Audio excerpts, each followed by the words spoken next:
Since arriving in the U.S. from Taiwan in 1968, Albert Chen learned English, created the largest minority-owned business in Indiana, founded a number of nonprofits, and partnered with Purdue and Vincennes universities.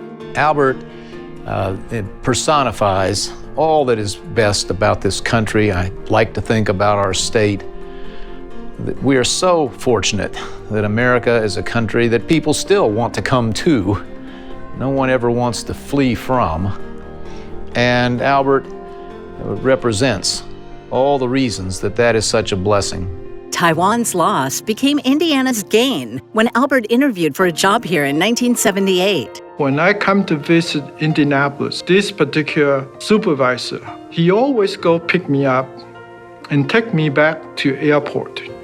So that really touched my heart. So anytime my customer want come to visit in Indianapolis, I said, don't rent a car. I will pick you up and I'll take you back to airport. That's true. I introduce myself in any event. I'm the taxi driver for Telamon Corporation. He started essentially from nothing and built a company to the size of $700 and some million and have business operation in 48 states and employ almost 2,000 Hoosiers and other American citizens. There are a lot of other things that Albert have contributed to the state and to the city of Indianapolis. He was involved in a zoning issue for his company in Carmel and came to a city council meeting early in my first term. And there was a controversy that night about whether to sell some of our excess aquifer water that Carmel's water utility had to the city of Indianapolis, who needed some of that water, and some people were opposed to it. And Albert was there to speak about zoning, but sat patiently through this long, somewhat acrimonious discussion, and gets up and he said, I've got to say something first.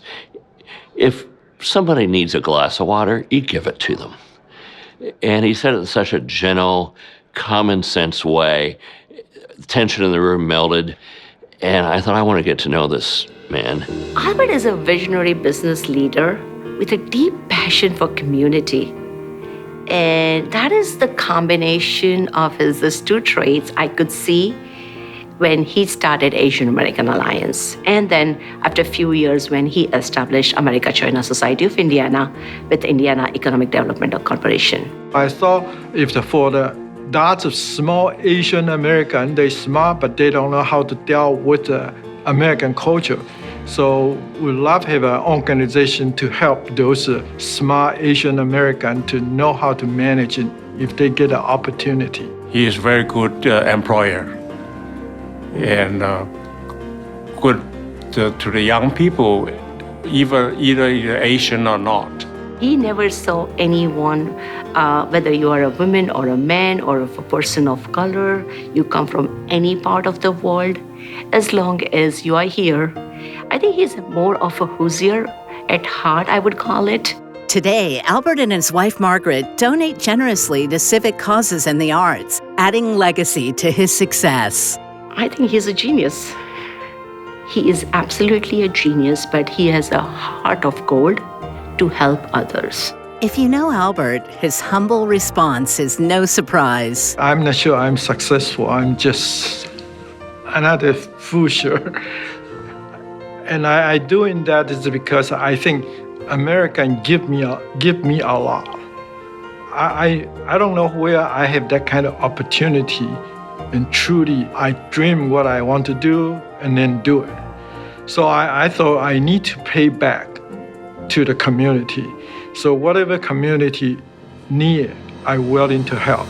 I just want to say to the friends of Albert and Albert himself that this latest of many honors sums up in its title, I suppose, all the reasons that we appreciate him and all the reasons that Indiana must hope always to be a beacon and an eventual home for great talents and for great leaders like Albert Chen. Please welcome Indiana living legend, Albert Chen.